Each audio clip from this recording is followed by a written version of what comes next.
Welcome to story board.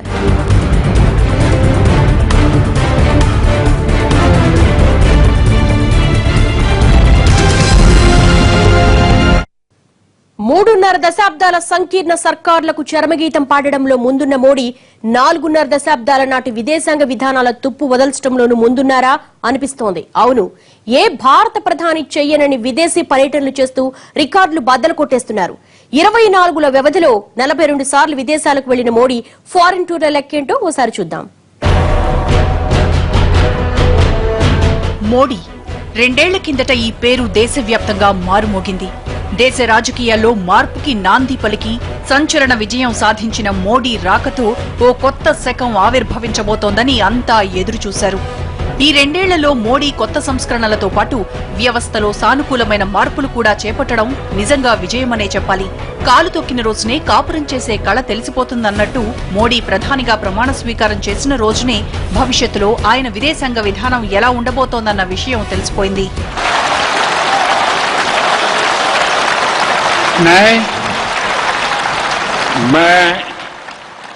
Narendra Damodar Das Modi తన ప్రమాణ స్వీకార సభకు సార్క్ దేశాల ప్రధానుల్ని ఆహ్వానించడమే కాదు, పక్కలో బల్లెం దాయాది పాక్ ప్రధానిని కూడా ఆహ్వానించి తన స్ట్రాటజీ ఏంటో చెప్పుకొచ్చారు. అక్కడి నుంచి భూటాన్తో తన విదేశీ పర్యటనలను మొదలుపెట్టిన మోడీ ఈ 2 ఏళ్లలో విశ్వ నరేంద్రుడిగా ఎదిగారని చెప్పడంలో ఏమాత్రం సంశయం లేదు. ఎందుకంటే మనం చూసే కొన్ని అంకెలు ఆశ్చర్యాన్ని కలిగించవచ్చు. ఎందుకంటే ప్రధానిగా పదవీ బాధ్యతలు స్వీకరించిన తర్వాత గడిచిన ఈ 2 ఏళ్లలో మోడీ 42 సార్లు విదేశీ పర్యటనలు చేశారు. నిజానికి భారత ప్రజాస్వామ్య చరిత్రలో ఒక ప్రధాని ఇంత తక్కువ కాలంలో ఇన్నేసి దేశాలు చుట్టి రావడం బహుశా ఇదే మొదటిసారి కావచ్చు. భవిష్యత్తులో కూడా ఏ ప్రధాని ఇంత భారీగా ఇంత వేగంగా విదేశీ టూర్లు పూర్తి చేయలేకపోవచ్చు. 125 కోట్ల మంది భవిష్యత్తును భుజానికెత్తుకున్న ఒక ప్రధాని ఓవైపు దేశ రాజకీయాలను నడిపిస్తూనే మరోవైపు ఈ స్థాయిలో విదేశీ టూర్లకు వెళ్లడం కష్టమే. ఈ 2 ఏళ్లలో సగటున ప్రతి నెల 2 సార్లు మోడీ టూర్లకు వెళ్లారు. మోడీ ఇప్పటికే 36 దేశాలను చుట్టేశారు. అంటే ఏ ఒక్క ఖండాన్ని వదలకుండా దాదాపుగా సగం ప్రపంచంలో కాలు పెట్టేశారు. ఇక మిగిలిన ప్రపంచ దేశాల్ని చుట్టేయడానికి కూడా టూర్ షెడ్యూల్ రెడీ చేసుకున్నారు. సార్క్ వంటి శిఖరాగ్ర సదస్సులతో సహా భారత విదేశాంగ విధానంలో భాగంగా జరిగే పర్యటనలతో కలిసి 2019 వరకు మోడీ టూర్ షెడ్యూల్ ఎప్పుడో రెడీ అయిపోయింది. ఇక ఈ మధ్యకాలంలో అవసరాలను బట్టి మరికొన్ని దేశాలు కొత్తగా వచ్చి చేరినా ఆశ్చర్యపోనక్కర్లేదు. ఇలా టూర్ల మీద టూర్లేసి ఓ అరుదైన రికార్డు తన పేరు రాసుకున్న మోడీ 2 ఏళ్లలో 3 సార్లు అమెరికా పర్యటించి మరో అరుదైన రికార్డు కూడా తన పేరు రాసుకున్నారు. అంతేకాదు, మరో 10 రోజుల్లో ఈ రికార్డును కూడా తానే బద్దలు కొట్టబోతున్నారు. ఇప్పటికి 3 సార్లు అమెరికాలో పర్యటించిన మోడీ ఈ ఏడాది 2వసారి అగ్రరాజ్యానికి వెళ్లబోతున్నారు. మార్చి 31, ఏప్రిల్ 1న జరిగిన న్యూక్లియర్ సెక్యూరిటీ సమ్మిట్లో భారత ప్రధాని హోదాలో మోడీ హాజరయ్యారు. కానీ వచ్చే నెలలో మోడీ అమెరికా పర్యటనకు చాలా ప్రాముఖ్యత ఉంది. ఎందుకంటే ఈ పర్యటనలో మోడీ అమెరికన్ కాంగ్రెస్ లో ప్రసంగించనున్నారు.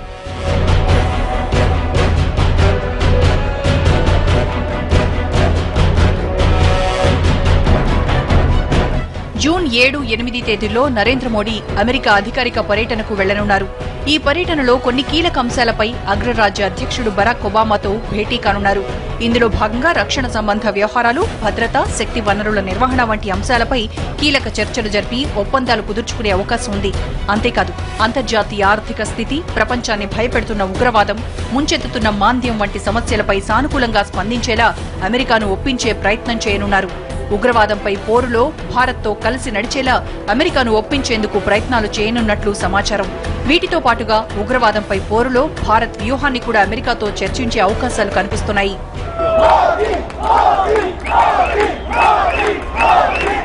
గతంలో అమెరికాలోని టైమ్స్ స్క్వేర్ లో బహిరంగ సభలో మాట్లాడిన మోడీ ప్రపంచం దృష్టిని ఆకర్షించారు. ఇక జూన్ పర్యటనలో మోడీ అమెరికన్ కాంగ్రెస్ లో ప్రసంగించనున్నారు. అమెరికా అధ్యక్ష ఎన్నికలు జరుగుతున్న తరుణంలో డెమోక్రాట్లకు, రిపబ్లికన్లకు హోరాహోరీ పోరు నడుస్తున్న నేపథ్యంలో మోడీ అక్కడ ఏం ప్రసంగిస్తారన్నది చాలా కీలకంగా మారింది. ఈ సభలో మోడీ ప్రసంగం భవిష్యత్తులో ఇరు దేశాల మధ్య దౌత్య సంబంధాలతో పాటు వ్యాపార, వాణిజ్య, రక్షణ సంబంధ వ్యవహారాలపై కూడా ప్రభావం చూపనుంది. భారత ప్రధానుల్లో ఇన్నిసార్లు అమెరికా పర్యటించిన ప్రధాని ఎవరూ లేరు. మోడీ మొదటిసారి అమెరికా పర్యటనకు వెళ్లినప్పుడే ఆయనకు ఘన స్వాగతం లభించింది. సాక్షాత్తు అమెరికా అధ్యక్షుడే తన శ్వేత సౌధం నుంచి బయటకొచ్చి మరీ మోడీకి సాదర స్వాగతం పలికారు. ఇక అక్కడి పారిశ్రామికవేత్తలు, ప్రవాస భారతీయులు పెద్ద ఎత్తున మోడీ కోసం తరలివచ్చారు. భారత్లో మేక్ ఇన్ ఇండియా నినాదం వినిపించిన మర్నాడే అమెరికా పయనమైన మోడీ అక్కడ పారిశ్రామికవేత్తలతో మారథాన్ మీటింగులు పెట్టి భారత్కు పరిశ్రమలు ఆహ్వానించారు.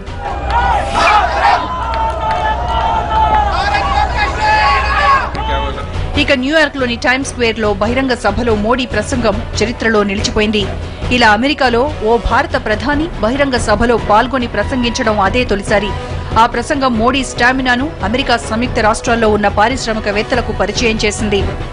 हिंदुस्तान की वाइब्रेंट छवि मैं कैलिफोर्निया में अनुभव कर रहा हूं. आज पूरे विश्व में भारत की जो एक नई पहचान बनी है, भारत की जो एक नई छवि बनी है, भारत के संबंध में जो पुरानी सोच थी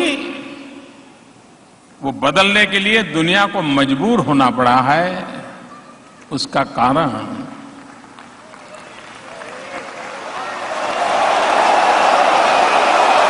ఈ పర్యటనకే ప్రపంచ దేశాలన్నీ ఒక్కసారిగా తమ దృష్టిని భారత్ వైపు మరల్చాయి.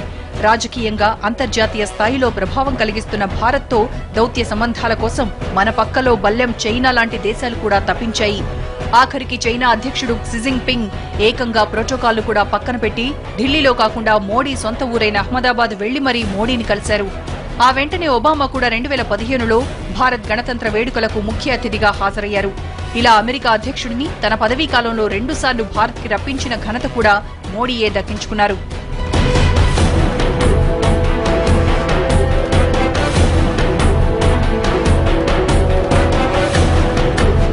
మొత్తంగా ఇలా అమెరికాతో సన్నిహిత సంబంధాలు నెరుపుతూ మోడీ జరుపుతున్న దౌత్యం అంతర్జాతీయ స్థాయిలో భారత్ స్టామినాను పెంచడమే కాదు, అగ్రరాజ్యం సరసన భారత్ను కూర్చోబెట్టింది. ఇన్నేళ్లుగా భారత్ ముందు తోక జాడించిన చైనా, పాకిస్తాన్ లాంటి దేశాలన్నీ ఇప్పుడు కాస్తంత అదుపులో ఉండటమే మోడీ దౌత్య నీతి, విదేశాంగ విధానాలు సాధించిన మొదటి విజయం. ఏ ప్రధానైనా తన హయాంలో భాగంగా విదేశీ పర్యటనలు చేస్తారు. కానీ మోడీ మాత్రం పనిగట్టుకుని విదేశాలకు వెళుతున్నారు. అసలు ఇంతలా కాళ్లకు చక్రాలు కట్టుకుని విదేశాలకు వెళ్లడం వెనుక కారణం ఏదైనా ఉందా? అసలు మోడీ పర్యటనలతో ఈ 2 ఏళ్లలో మన దేశానికి ఒరిగిన మేలేంటి?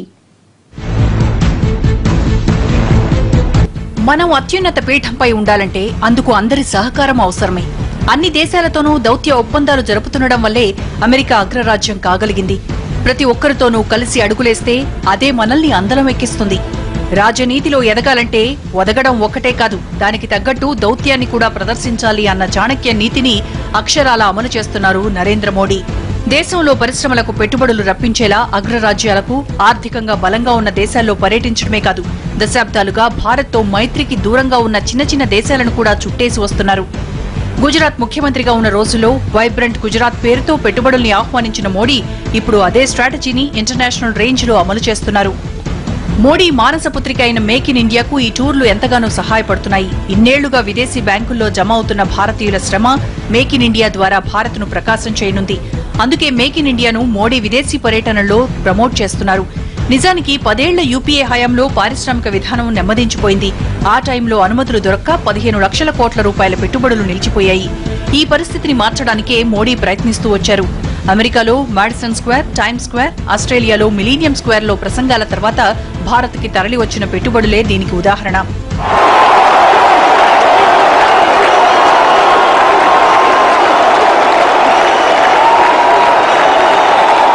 మోడీ ఇప్పటివరకు 3 సార్లు అమెరికా పర్యటించారు. జూన్ 4న ఆఫ్ఘనిస్తాన్తో మొదలుపెట్టి ఖతార్, స్విట్జర్లాండ్, అమెరికా దేశాలను చుట్టి వచ్చేయనున్నారు. ఇంతలా అమెరికాతో రాసుకుపోసుకుని తిరగడం వల్ల ప్రపంచం దృష్టిలో మన దేశ స్థాయి పెరిగింది. అంతేకాదు అగ్రరాజ్యంతో మన మైత్రి బలపడింది. ప్రస్తుతం అంతర్జాతీయ ఆర్థిక పరిస్థితుల్లో ఇండో యుఎస్ల మధ్య సహకారం ఇరు దేశాలతో పాటు అంతర్జాతీయ సమాజానికి అవసరమే. ఇంధన భద్రత, పర్యావరణ పరిరక్షణ, ఇతర వనరులకు సంబంధించి చాలా కీలక ఒప్పందాలు కుదిరాయి. 2022 కల్లా 175 గిగావాట్ల విద్యుదుత్పత్తి సాధించాలన్న భారత్ లక్ష్యాన్ని చేరుకునేందుకు అమెరికా ఇంధన పరిశోధన సంస్థలు కీలక సహకారం అందించనున్నాయి. దీనికి తోడు అమెరికాతో 100 కోట్ల విలువైన బోయింగ్ హెలికాప్టర్ల కొనుగోలు ఒప్పందం కుదిరింది. ఇక సిలికాన్ వ్యాలీలో గత ఏడాది మోడీ అక్కడి పారిశ్రామికవేత్తలతో జరిపిన చర్చలు వేల కోట్ల పెట్టుబడుల్ని భారత్కి తరలివచ్చేలా చేశాయి. ఇలా ఒక్క అమెరికాతోనే కాదు, ఆస్ట్రేలియా, కెనడా, జపాన్ వంటి ఆర్థిక శక్తులన్నింటితోనూ భారీగా వ్యాపార వాణిజ్య ఒప్పందాలు కుదుర్చుకున్నారు. ఇక ఇండియాలో స్మార్ట్ సిటీల నిర్మాణంలో ఫ్రాన్స్ తో ఒప్పందాలు కుదిరాయి. దేశంలో మౌలిక వసతుల అభివృద్ధి కోసం Saudi Arabia, United Arab Emirates కూడా ముందుకొచ్చి ఒప్పందాలు కుదుర్చుకున్నాయి.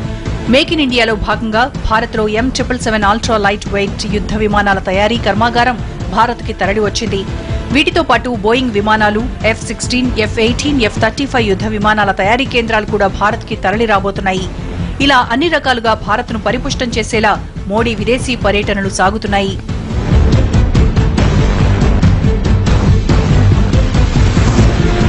అంతర్జాతీయ రాజకీయాలను, సంబంధాలను ప్రభావితం చేయగల స్థాయిలో ఉన్న శక్తివంతమైన జర్మనీ, రష్యా, జపాన్, బ్రిటన్ వంటి దేశాలన్నింటితోనూ రాజకీయ, దౌత్య ఒప్పందాలు కుదుర్చుకుంటూ రావడంలో మోడీ చేసిన ప్రయత్నాలు భారత్కి కలిసొచ్చాయి. బ్రిటన్ పార్లమెంటులో ప్రసంగించిన తొలి భారత ప్రధానిగా మోడీ గుర్తింపు తెచ్చుకోవడమే కాదు, ఆ దేశంతో కామన్వెల్త్ దేశాలకు మించిన మైత్రి బంధాన్ని ఏర్పరిచాయి. 60 ఏళ్ల కిందట నాటి ప్రధాని జవహర్లాల్ నెహ్రూ అలీన విధానంలో నొప్పింపక తానొవ్వక అగ్రరాజ్యాలను అంటీముట్టనట్టుగా వ్యవహరిస్తే ఇప్పుడు మోడీ అన్ని దేశాలను మెప్పించుకుంటూ భారత ఔన్నత్యాన్ని అంతర్జాతీయంగా పెంచుకుంటూ వెళ్తున్నారు. గత 2 ఏళ్లలో మోడీ విదేశాంగ విధానంలో స్పష్టంగా 3 అంశాలు కనిపిస్తున్నాయి. వీటిలో మొదటిది సరిహద్దు దేశాలతో వైరాన్ని తగ్గించుకుని సాధ్యమైనంత మైత్రి బంధాల్ని పెంపొందించుకోవడం. రెండోది అగ్రరాజ్యాలు, ఆర్థిక శక్తులతో దౌత్య సంబంధాలు నెరిపి అవసరమైన ఆర్థిక సాయం, పెట్టుబడులు రప్పించుకోవడం. ఇక మూడోది దశాబ్దాలుగా భారత్తో మైత్రికి దూరంగా ఉన్న అన్ని దేశాలతోనూ కొత్త సంబంధాలు ఏర్పరచుకుని అంతర్జాతీయంగా తన బలాన్ని, తనకున్న మద్దతును పెంచుకోవడం. ఎందుకంటే మియన్మార్కి చైనాకి మంచి సంబంధాలు ఉండేవి, కానీ ఈ మియన్మార్ వెళ్ళిన తర్వాత మియన్మార్ ఏమీ చెప్పకుండా మన సైన్యం కనుక సరిహద్దును దాటి మియన్మార్లోకి వెళ్ళి నాగా టెర్రరిస్టులను పట్టుకుంటే వాళ్ళు సహకరిస్తున్నారు. ఇది ఒక గొప్ప విజయం. తర్వాత మనకి శ్రీలంకతో ఎప్పుడు కూడా టెన్షన్ ఉండేది, LTTE మూలన దీని మూలన అనమాట. అటువంటి టెన్షన్ ఉండటం వలన మనకి వ్యాపారం కానీ సాంస్కృతికంగా కానీ సహచర్యం ఉండేది కాదు, తక్కువగా ఉండేది అనమాట అండి. కానీ మోడీ గారు అక్కడికి వెళ్ళిన తర్వాత అక్కడ ఉన్న ప్రధానమంత్రి సిరిసేన మన భాయి అంటున్నారు. నిజానికి గతంలో ఐక్యరాజ్య సమితి భద్రతా మండలిలో భారత్కి శాశ్వత సభ్యత్వం ఇవ్వాలని అడిగితే అంతర్జాతీయ సమాజం పెద్దగా స్పందించేది కాదు. కానీ ఇప్పుడు మాత్రం చాలా వరకు దేశాలు ఈ విషయంలో భారత్కి మద్దతు పలుకుతున్నాయంటే దానికి కారణం మోడీ పర్యటనలే. ఇంట గెలిచి రచ్చ గెలవాలన్న సూత్రాన్ని మోడీ అనుసరిస్తున్నట్లు కనిపిస్తోంది. అందుకే ముందు భూటాన్లో కాలు మోపారు, ఆపై సరిహద్దులో ఉన్న అన్ని దేశాల్లోనూ చుట్టొచ్చేశారు. రాజీవ్ గాంధీ తర్వాత శ్రీలంక సందర్శించిన ప్రధానిగా పేరు తెచ్చుకున్నారు. రాజీవ్ గాంధీ తర్వాత గడిచిన 29 ఏళ్లుగా శ్రీలంకతో భారత్ అంటీముట్టనట్లే వ్యవహరిస్తూ వచ్చింది. కానీ మోడీ పర్యటనలు ఆ దూరాన్ని చెరిపేయడంతో పాటు అక్కడి తమిళులకు ఓ భరోసా ఇచ్చినట్లయింది. ఇక ఐకే గుజరాల్ తర్వాత నేపాల్లో పర్యటించిన భారత్ ప్రధాని మోడీయే. నవాజ్ షరీఫ్ కి షాక్ ఇచ్చేలా సడన్ గా పాకిస్తాన్ వెళ్లొచ్చిన ప్రధాని కూడా మోడీయే. ఇక బంగ్లాదేశ్ తో సహా అన్ని దక్షిణాసియా దేశాలను చుట్టేశారు. ఇక ఆసియాలో ఉన్న శక్తివంతమైన దేశాలన్నింటిలోనూ ఓ అడుగు పెట్టి వాళ్లతో ఒప్పందాల మీద సంతకాలు పెట్టించుకుని మరీ వచ్చేశారు. ఆర్థికంగా మనం ఎదగాలి అని చెప్పంటే విదేశాలతో వాణిజ్యం కావచ్చు, వాళ్ళ నుంచి మనకు వచ్చే సాంకేతిక విజ్ఞానం కావచ్చు, ఆ దేశాల నుంచి మన దేశంలో పరిశ్రమల కోసం పెట్టుబడులు కావచ్చు. అంటే ఆర్థికంగా దేశం ఎదగడం కోసం దౌత్యనీతిని ఉపయోగించుకోవాలి. అది కావాలి అని చెప్పంటే వివిధ రూపాల్లో ప్రధానమంత్రి స్థాయి గల మనిషి, అత్యున్నత స్థాయి నాయకులు, మిగతా వాళ్ళు కూడా కేవలం అధికారులు పనిచేయడంతో పాటు ఒక బలమైనటువంటి సంకల్పం మాకున్నది ఈ దేశంలో మార్పు కోసం అని చెప్పిన నమ్మకాన్ని కలగజేయాలి. అలాగే సత్సంబంధాలు ఏర్పరచుకున్నట్టయితే రేపొద్దున ఏమన్నా చికాకులు ఎదురైనా కూడా వేగంగా వాటిని అదుపు చేయవచ్చు. ఇక దశాబ్దాలుగా భారత్కి దూరంగా ఉన్న Fiji, seashells, Kazakhstan, Kyrgyzstan, Arab, UAE, Mongolia వంటి దేశాలను పర్యటించి అక్కడి వారితో కొత్త మైత్రి బంధాలకు అంకురార్పణ చేశారు. మొత్తంగా ఇటు మైత్రి, అటు విదేశీ పెట్టుబడులు, అంతర్జాతీయంగా రాజకీయ మద్దతు 3 కూడగట్టుకునేలా మోడీ విదేశీ పర్యటనలు సాగుతున్నాయి.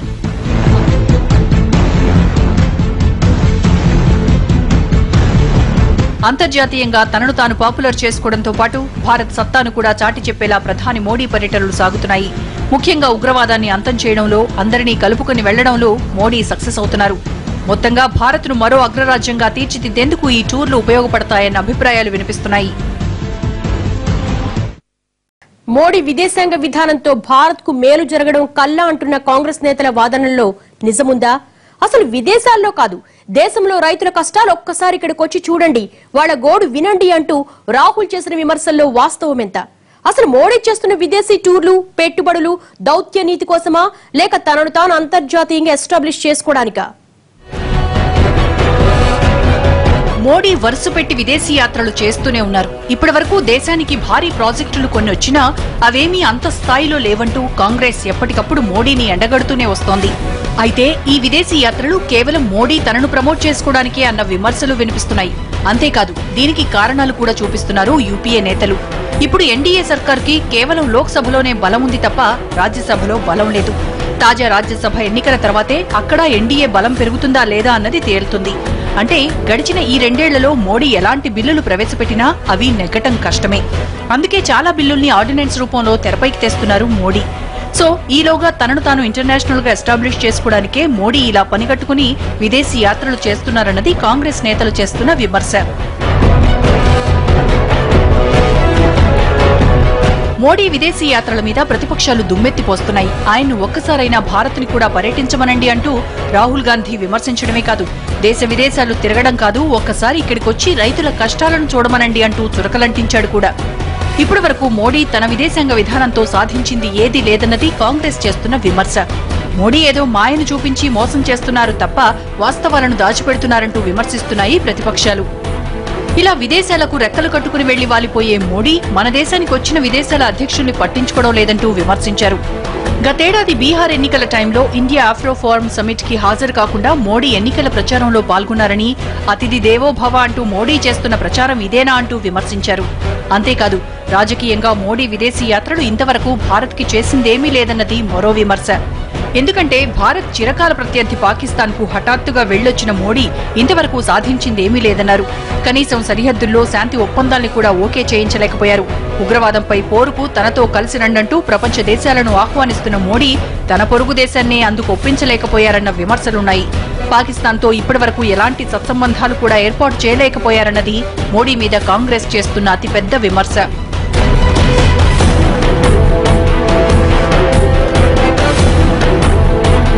తన ప్రమాణ స్వీకారానికి పాక్ ప్రధానిని పిలిచారు.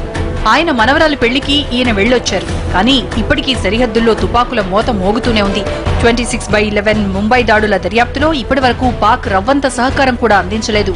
ఇవన్నీ కాదు, మోడీ పాక్ వెళ్లొచ్చిన వారం రోజులకే పఠాన్కోట్ మీద జరిగిన ఉగ్రదాడికి ఏం సమాధానం చెప్తారంటూ మోడీని ప్రశ్నిస్తోంది కాంగ్రెస్. ఇదొక్కటే కాదు, ఇప్పటికీ కాశ్మీర్ సమస్య నిప్పుల కుంపటిలా రగులుతూనే ఉంది. అందువల్ల ఎప్పుడు పాకిస్తాన్తో మైత్రి ఉంటుందో, ఎప్పుడు శత్రుత్వం ఉంటుందో, ఎందుకు ఉంటుందో తెలియని ఓ ఆగమ్య గోచర విదేశాంగ విధానాన్ని పాకిస్తాన్ విషయంలో అనుసరిస్తున్నారు. చైనా విషయంలో కూడా జపాన్ వెళ్ళి చైనా పట్ల పరోక్షంగా ప్రకటనలు చేశారు. ఇది సహజంగానే చైనాకు కోపం వస్తుంది. చైనాకు కోపం వచ్చి చైనా తీవ్రవాదుల విషయంలో భారత్కు వ్యతిరేక వైఖరి తీసుకుంటే మళ్ళీ చైనా పట్ల కొంత వ్యతిరేక వైఖరి తీసుకున్నారు. ఇమీడియట్గా చైనా నిరసన తెలుపుతూ మళ్ళీ మార్చుకున్నారు. భారతదేశము చైనా పాకిస్తాన్లతో సంబంధాలు పెట్టుకోవాలి, అదే సమయంలో వాటి పట్ల ఒక స్థిరమైన విదేశాంగ విధానం ఉండాలి. ఇక మోడీ తన ఎన్నికల ప్రచారంలో భాగంగా శపథం చేసి చెప్పిన దావూద్ విషయం ఇంకా అపరిష్కృతంగానే ఉంది. 100 రోజుల్లో దావూద్ని వెనక్కి రప్పిస్తానన్న మోడీ 2 ఏళ్లైనా ఆ విషయంలో రవ్వంత పురోగతి కూడా సాధించలేదు. దావూద్ ఎక్కడ ఉన్నాడన్న విషయం అడ్రస్తో సహా బయటపడినా కనీసం పాకిస్తాన్ను గట్టిగా ప్రశ్నించే ధైర్యం కూడా చేయలేకపోయారన్న విమర్శలు ఎదుర్కొంటున్నారు. ఒక్క పాకిస్తానే కాదు, మరో పొరుగు దేశం చైనాతో కూడా అదే స్థాయిలో విభేదాలున్నాయి. సరిహద్దుల్లో చైనా సేనలు నిత్యం భారత్ భూభాగంలోకి చొచ్చుకొస్తూనే ఉన్నాయి. చైనా అధ్యక్షుడు జింగ్ పింగ్ భారత్కు వచ్చినా ఆయనతో శాంతి ఒప్పందం కుదుర్చుకోలేకపోయారన్నది మోడీ మీద మరో విమర్శ. జింగ్ పింగ్ పర్యటిస్తున్న టైంలోనే చైనా సేనలు అరుణాచల్ ప్రదేశ్ లో 2 కిలోమీటర్లు ముందుకొచ్చాయి. కానీ దీని గురించి మోడీ పల్లెత్తు మాట కూడా ప్రశ్నించలేకపోయారు. ఇక మోడీ ఈ పర్యటనలతో తనపై ఉన్న గోద్రా అల్లర్ల మచ్చను చెరిపేసుకుంటున్నారని, మోడీ విదేశీ పర్యటనలకు అయ్యే ఖర్చుతో పోలిస్తే వచ్చింది ఎక్కువేమీ కాదన్న విమర్శలు వినిపిస్తున్నాయి. ఎవరెన్ని మాటలు చెప్పినా, ఎవరెన్ని విమర్శలు చేసినా మోడీ విదేశాంగ విధానం మాత్రం తక్షణ ఫలితాలను ఇవ్వకపోయినా దీర్ఘకాలంలో భారత్ భవిష్యత్తుకు అండగా ఉంటుందన్న అభిప్రాయాలే ఎక్కువగా వినిపిస్తున్నాయి. నాడు నెహ్రూ అనుసరించిన అలీన విధానం, ఆపై ఇందిరా అడుగులేసిన దౌత్య విధానాల తర్వాత ఆ స్థాయిలో భారత్ను ప్రపంచ పటంపై హైలైట్ చేస్తున్న ప్రధాని మోడీయే. అంతేకాదు రాజీవ్ గాంధీ వంటి ప్రధానులు అప్పట్లో శ్రీలంక వంటి దేశాలకు పీస్ కీపింగ్ ఫోర్స్లను పంపడంతో దూరమైన మైత్రిని మోడీ పునరుద్ధరిస్తున్నారు. మోడీ చేస్తున్న ఈ విదేశీ పర్యటనలు ఆయన్ను విశ్వ నరేంద్రుడిని చేశాయి. దాంతోపాటు భారత్ను కూడా మరో అగ్రరాజ్యం చేస్తే అంతకన్నా కావాల్సిందేముంటుంది? ఇది వాళ్ళ స్టోరీ బోర్డ్. మరో అంశంతో మళ్ళీ కలుద్దాం. నమస్తే.